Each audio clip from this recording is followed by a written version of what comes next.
I want to just talk a little bit about prong collars because I don't care whether you're talking about Herm Springer prong collars, these prong collars, they're all the same. Any prong collar can come apart. Herm Springer, these, any.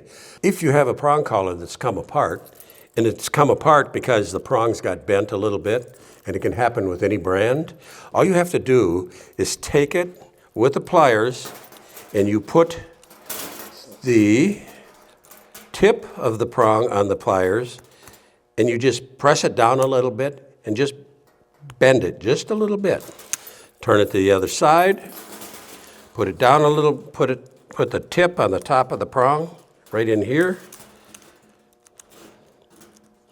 Press it a little bit. It doesn't need to be very much because usually if a prong has come apart, it came apart when you gave the dog a pop on a leash and maybe it bent it a little bit. If you press these down a little bit, they're not going to come apart there again. If they would, you just didn't push it down enough.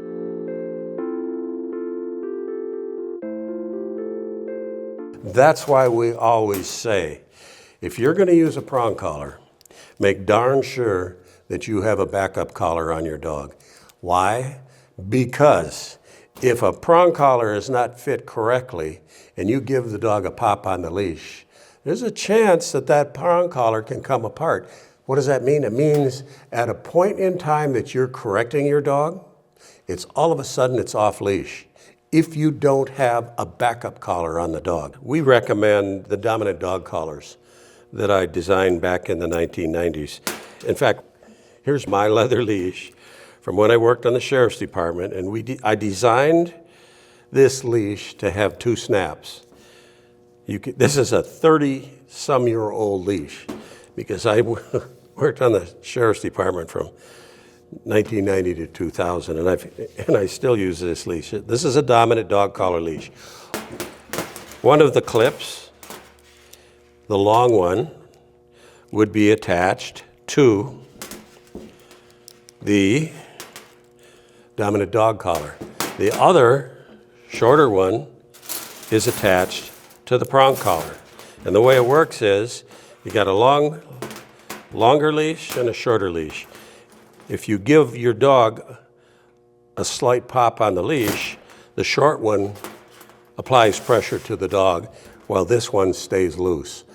But if the prong collar would come apart, you still have your dog attached to a leash.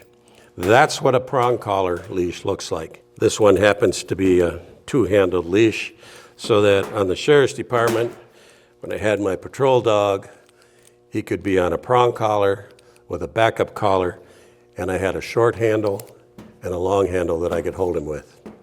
You want a good leather leash? Look at ours. They're the best in the world. And I say that with confidence, and I've been saying that for almost 34 years now.